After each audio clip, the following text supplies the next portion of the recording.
Welcome everybody to a wonderful presentation that I created to help people travel better and safer with their pets. My name is Elizabeth Lynch. I'm a veterinarian, also an animal assisted intervention specialist through AAAIP. And I'm happy to speak to you today about traveling with your pets in the air, in your car, and on boats. So just so we get an idea of the scope of the presentation, the majority of what I'm going to be talking about is really about pre-travel preparation, because if you're well prepared, you're not going to have an emergency when you're traveling. And if you do have an emergency, you'll have everything well in hand. So we'll talk about pre-travel preparation, talking about how to be safe when traveling with pets in a car, how to be safe with air travel, and then finally boating safety in case some of your dogs or cats are lucky enough to go on boats with you this summer. First thing I want to talk about is really examining your pet's wishes. Does your pet really want to go traveling with you? Because some dogs just want to stay home. They're uncomfortable outside of their familiar surroundings. They may have some behavioral issues like anxiety. They may have some fears that go on with loud noises, change of space, change of places, and they just might be homebodies. They'd rather stay at home, in which case I encourage you to get a pet sitter to take care of them while you're away. If they do have to travel with you because you're moving or you're taking a long vacation and they have to come with you, then this is where preparation really comes into play. So if you consider the dog on the left, who's just like, really, I don't want to go for a walk, I just want to lay on the couch, that may be the one of the dogs you'll have to work with harder and longer to get them accustomed to travel and want to enjoy travel, versus the dog on the right who's up for any adventure and travels a lot with his owner. So also consider your pet's welfare. Make sure that you can easily read your pet's signals of stress. So sometimes it can be very subtle. Watch for panting when it's not too hot out. They shouldn't be panting unless they're trying to cool themselves down. Lip licking is a subtle sign of stress.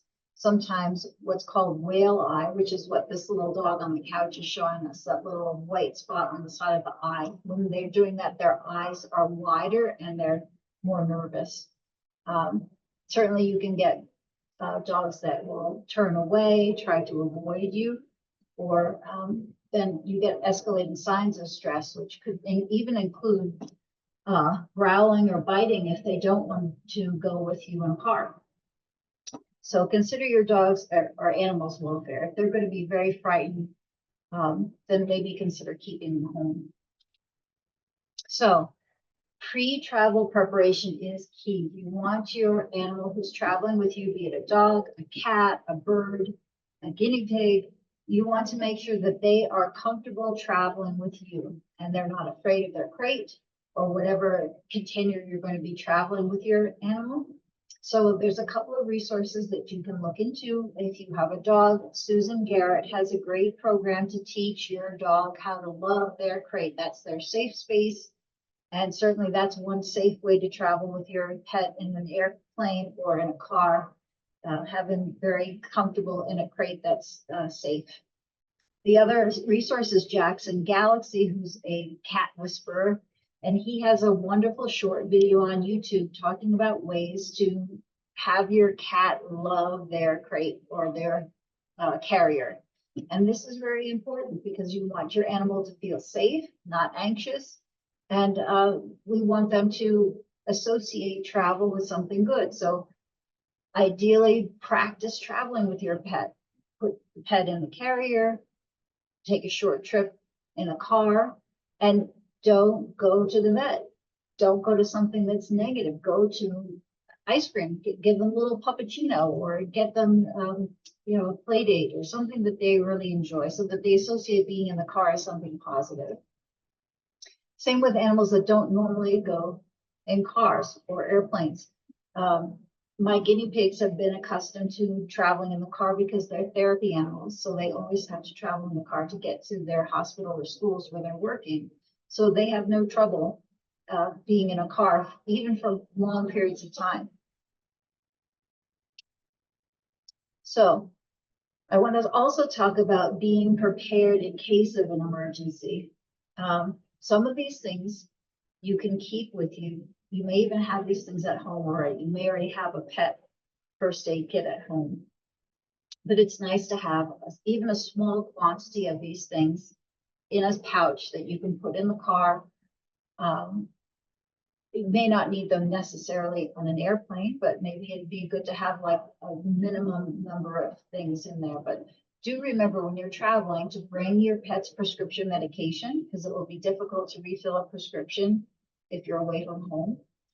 It's a good idea to have your pet's medical records with you, especially if you're moving, or if you have a pet that has complicated medical history. It may be important if there's an emergency that the vet that you see on emergency has a complete copy of your vet's records, because it may be after hours. You may not be able to reach your veterinarian in an emergency. So if you have a copy of maybe your most recent blood work results, the list of medications that your pet's taking, that's important to have.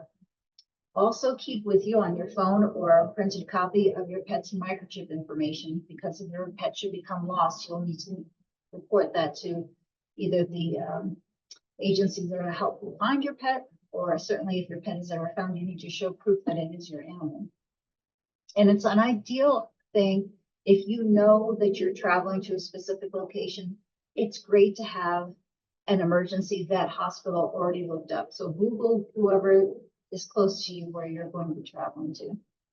So that being said, general tools that you could have in a first aid kit: tweezers, scissors, a thermometer to check if your pet has a fever or maybe even suffering from heat stroke, gloves.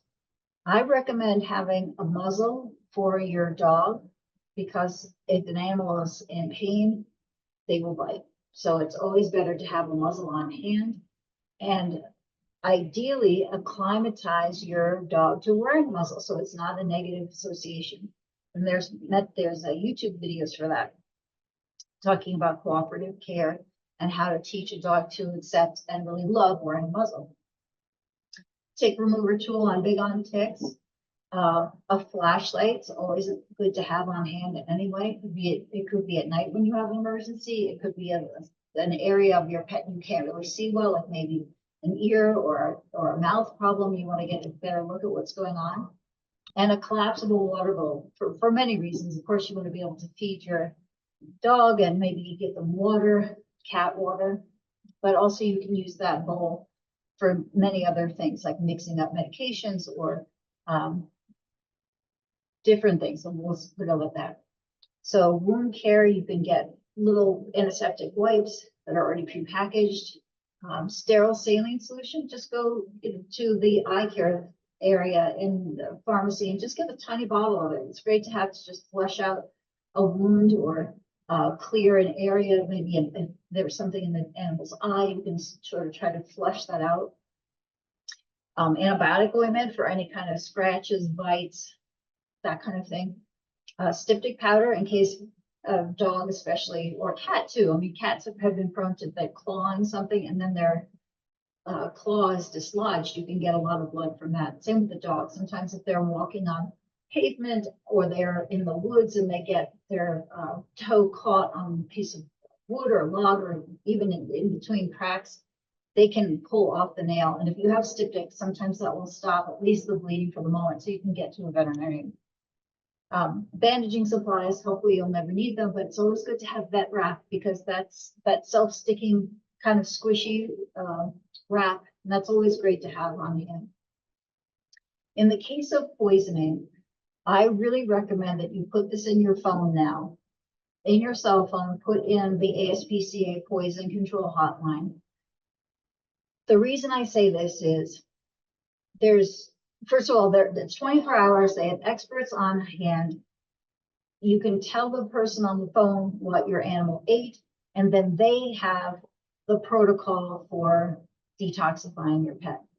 I will say it's nice to have on hand hydrogen peroxide, possibly even activated charcoal, but don't use either of these things before you consult with a veterinarian or ideally the poison control hotline, because they will tell you how to safely take care of your pet. And these things can be done even before you get to an emergency veterinary hospital. So that's my spiel on that. Over-the-counter medications, I'd like to have people be prepared when they're traveling, because sometimes it's late at night, you're in the middle of nowhere, especially if you're driving cross country like I do several times a year. It's nice to have sort of a first aid kit, little medicine box on hand.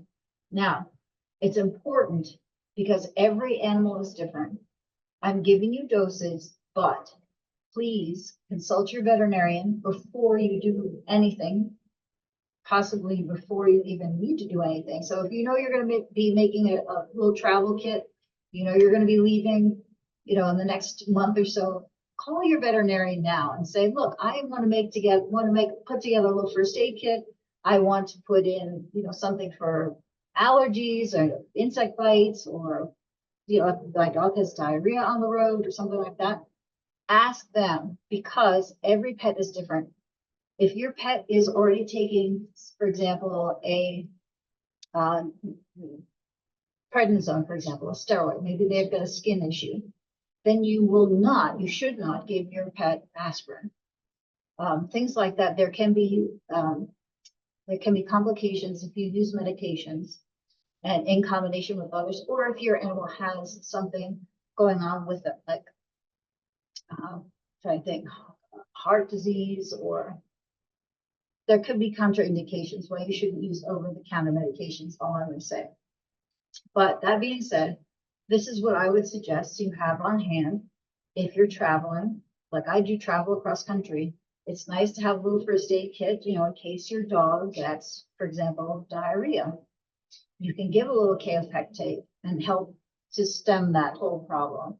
Or if they get, maybe they're hiking with you and they get a little sore, and they're not typically on a non-steroidal anti-inflammatory, but you can give baby aspirin just to help them, you know, the day after, along with cool compresses.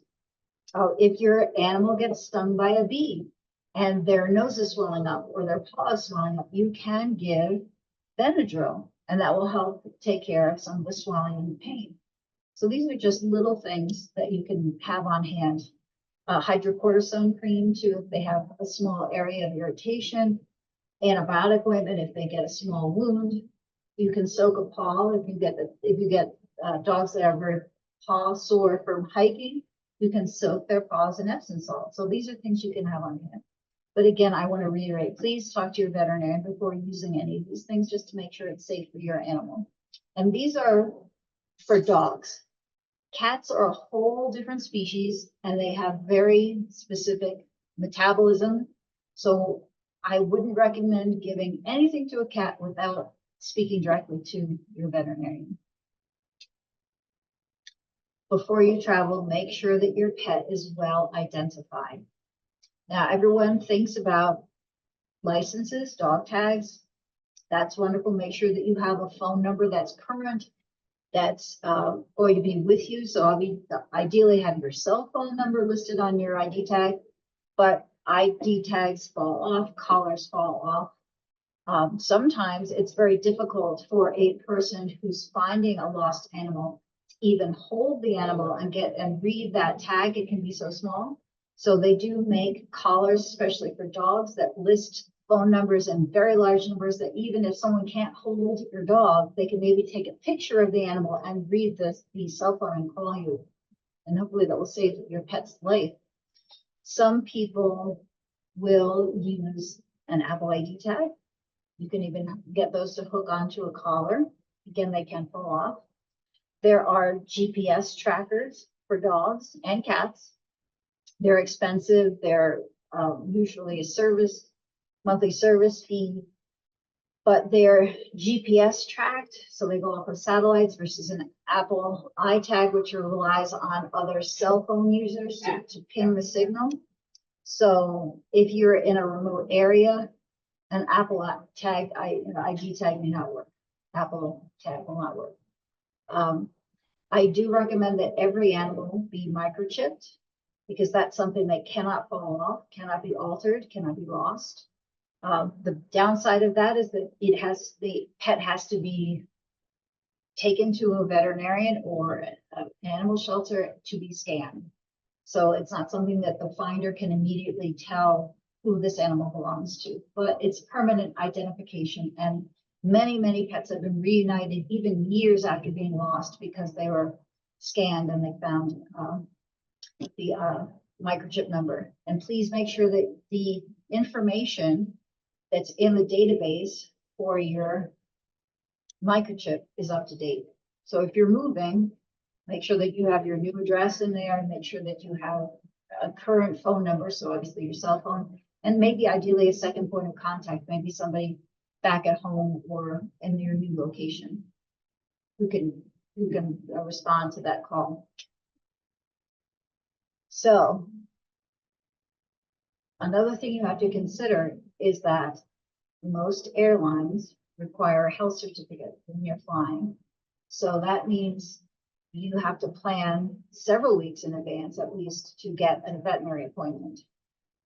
So for air travel and for interstate travel even, you usually are required to have a health certificate. So you make an appointment, the veterinarian examines that animal within 10 days of travel. You get a form, it's from the USDA form that that tells, it identifies the animal and it says that their animal is free of infectious disease. I also recommend that you have a copy of your pet's rabies certificate, because it's the worst thing if your pet should bite somebody and then need to be quarantined because your vet is closed for a long weekend or something like this, and you have no proof of rabies. If you bring with you the rabies certificate, you're going to avoid any problems. The other thing to discuss with your veterinarian when you're going for your pre-travel exam is to talk about where you're going to go.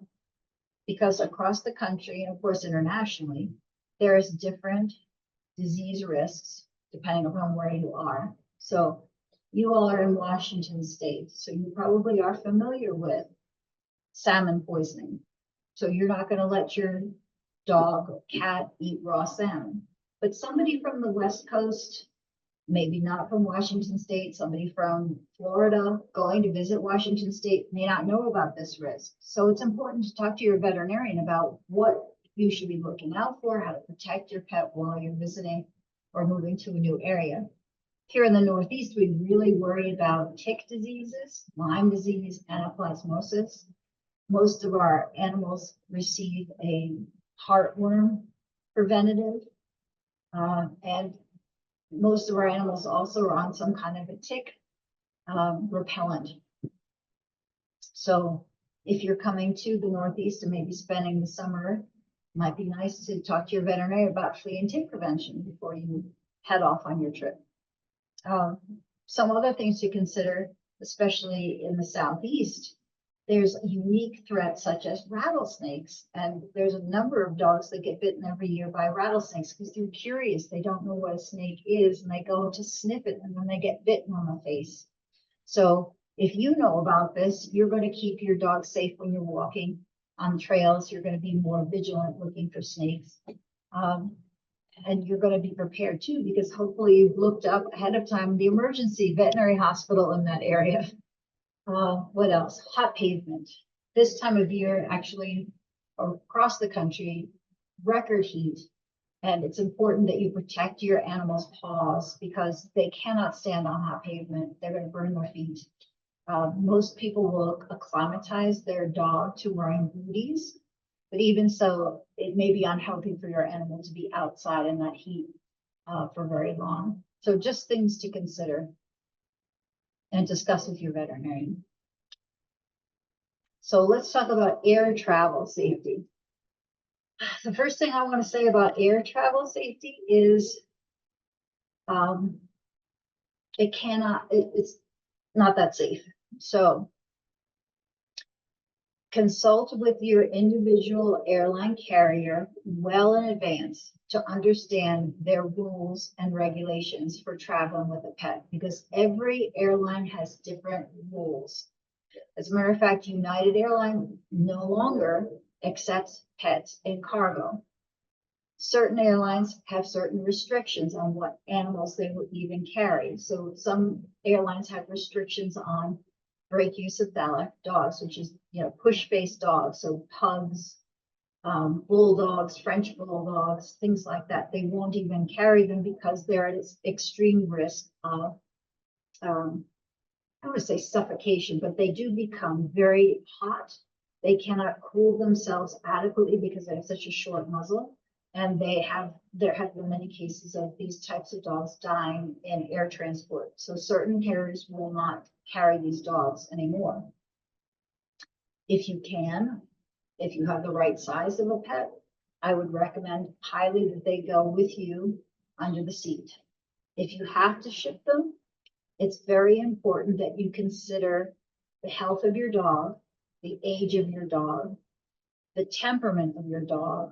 Because if you have a dog that's very nervous, unused to being handled or traveling with strangers, it can be a very daunting experience for them. Again, the time of year that you're traveling, certain airlines will not ship animals at all when the temperature is above a certain level. It's usually 80 degrees or below a certain temperature. So you have to be careful about that.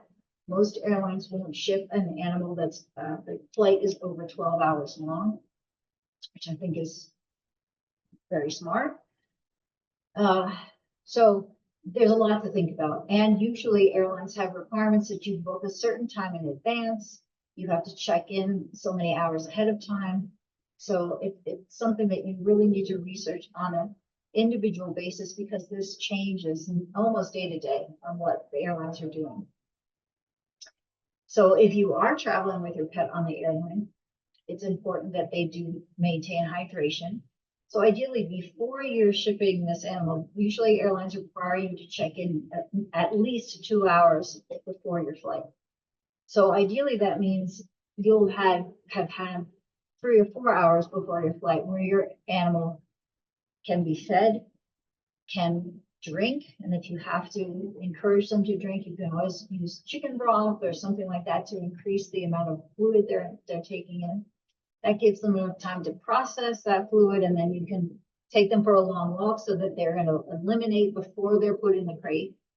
And then usually you don't need to feed or water them if they're on a shorter flight. I mean, probably up to 6 hours, I wouldn't worry about it. But you can, and people do recommend, especially if you're going to be putting your dog in cargo, to include a Ziploc baggie of their food, because sometimes things happen. The dog gets diverted, doesn't go on the flight, and they need to have something to feed the dog.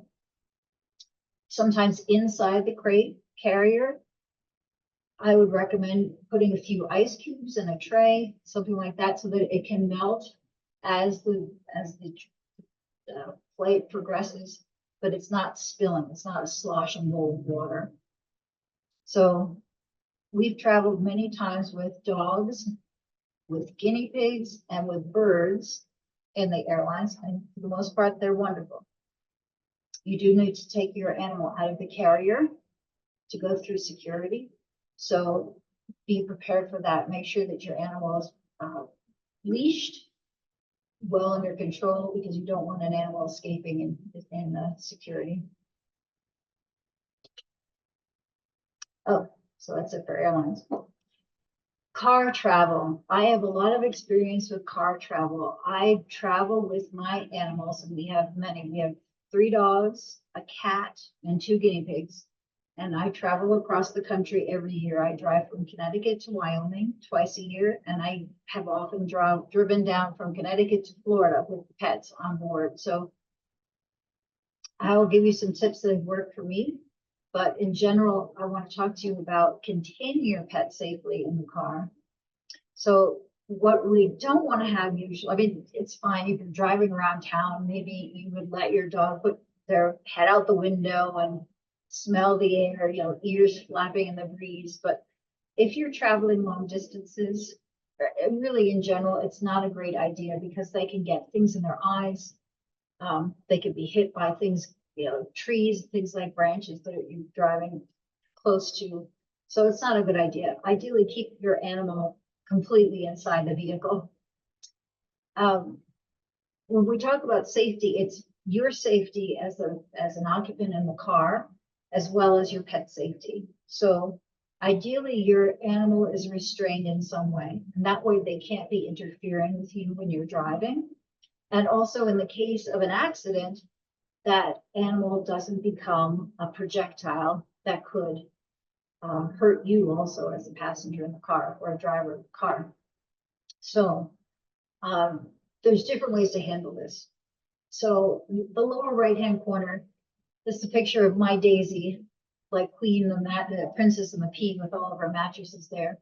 She's in the back of a minivan, so she's somewhat sequestered. She's in the back part of the car. She's not going to fly forward in case of an accident, but that's not the best place to be traveling with a pet. The safest place for a pet is usually the middle row of a car. Ideally, they are restrained somehow so that it protects them from being part of the accident, and it also protects you. So you can have a dog bed, like this little Shiba Inu in the top right has a dog bed that has a harness tether. So the dog is really in the little dog bed. He's comfortable, but he's not going to go flying around in case of an accident. And he's not going to interfere with you when you're driving because he can't come any further than that little dog bed. The center lower picture has a picture of a dog wearing a seatbelt harness. And this is a great solution for larger dogs. It hooks right into the seatbelt itself. So it has an automatic tensioning mechanism. So in case of an accident, that animal's not going to be flying forward. And ideally will be restrained and somewhat protected, like as if you were wearing a seatbelt. Some dogs really prefer that. Other dogs do better in a crate. And I do want to say that not all crates are crash tested. As a matter of fact, very few are. I just have an example of a crate that looks very well fortified. I don't know if that crate is tested or not. And ideally, these crates would be in the middle seat, but realistically, most people put them in the rear, in the back cargo area. So I will mention this is a carrier made by Sleepy Pod, and it's a zippered carrier for small animals or for cats. This little hook here, you slide the seatbelt through, and it's secured on the back seat or in the front seat. But that's what I use to transport my guinea pigs short distances. And you can see the picture of Cookie and Moo here in their little carrier. Obviously, in the car, they have the top on. But for longer distances, smaller animals might be better off in their travel. Instead of using a carrier, they might be better off in their cage. So if you have a parrot, perhaps you want to put them in a travel cage, and then you can seatbelt the travel cage into the middle row. Or with the case of my guinea pigs in the next slide, I literally put them in a cage in the back, backed up against the third row of the car, so that they're backed up against that seat. In case of a collision, they're not going to be flying forward. They're already wedged in there. And then they're comfortable. They can live there, for as long as we're traveling in the car. They have water, they have food, they have their little hidey places, and they're comfortable because that's what they're used to living in anyway. Partially, that's really their travel cage. They have a big cage at home, but big enclosure. But that brings me to safety when you're on the road. It's important that you give breaks to the animals. Now, I'm speaking mostly about dogs in this case. Ideally, you're going to be stopping, giving them water, letting them walk around, maybe pee, maybe poop, whatever they're going to do, but at least give them a chance to stretch their legs, especially if they're in crates. It can be very uncomfortable for them to be stuck in a certain position for a long period of time. So give them a chance to walk around and exercise a bit. I love this. This blue bowl is a bowl made by Kurgo, and it's a non-spill bowl. And unfortunately, in my last trip out to Wyoming last week, I think I left it on the roof of my car and I lost it. So I have to order another one. But it's great because you can leave that out, and even though you're driving, it's not going to spill. So it's wonderful for if you have dogs in the car, which I do. I literally leave this on the center console, And while we're taking a break, or if we're even driving, if they get thirsty, they can go forward and take a drink in the center console between their seats. Frozen Kongs, or puzzle feeder kind of things, if you can freeze chicken broth or beef broth in these puzzle feeders, then they can be actually licking and chewing, and sometimes that helps to alleviate anxiety also while they're getting hydrated, which is important because a lot of animals don't want to drink when they're in a car. So when you get out for a break, let them walk around, exercise, come back, offer them water, put them back in the car. Hotel stays. So it takes me about 3 days to drive across country, and we stay in a lot of hotels. It's important that you check the hotel room very carefully, because you would be surprised at the number of pills that I have found on the floor. I know they housekeeping, but still, especially around the nightstands and in the bathrooms, you'll find pills. So I go around with my cell phone light, flashlight, and I look around all the corners to make sure there's nothing stuck around the bed, around the nightstand, things like that. That was a tip given to me by an agility dog trainer who traveled a lot, and he said always check for pills in the hotel rooms. Getting back to hotels, some hotels are very dog friendly. Others do not allow pets. Some charge for pets. Some have a limit on the size of the dog or the animal or the number of animals in the room. This is all something you should really check into ahead of time, because you don't want to be planning your visit at 8 o'clock at night when you're really tired and you can't find a pet-friendly hotel. There are apps. You can go online, apps for finding pet-friendly stay. And plus or minus bringing your dog's crate in. Some dogs do better sleeping in their own crate. So you might have to carry the crate in from the car and put it in the hotel room. Others are just as happy to sleep on the bed with you, but it's up to you. And certainly if you're planning to leave your dog in the room alone, I always recommend crating your dog, because you never know who might be entering that room. Could be a housekeeping and they're afraid of dogs and they let your dog loose or something happens. It's always better to be safe and have the dog in a crate, I think, but it's personal preference. So one thing that I hear a lot about is car sickness with dogs. It's very sad, but usually it's a puppy thing, and dogs do outgrow it over time. But if you don't, here's some suggestions. Practice small, short trips. Unfortunately, over time, you can build up a negative association with car travel. The dog feels nauseous. They don't like being in the car. So the next time they go in the car, they already feel anxious because they know they're going to feel nauseous, and they don't.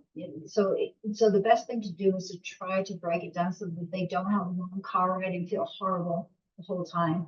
If you can, several weeks ahead of your planned travel. Short trips, even if you have to break it down to the level of start feeding your dog his dinner, breakfast in the backseat of the car, not going anywhere, just do it in the garage or do it in the driveway, so that the dog is at least is developing positive associations with the car. They're eating, they're not feeling sick, they leave the car, they're happy. As you progress, you may just want to drive around the block once, come back, and that's it. And then slowly build up.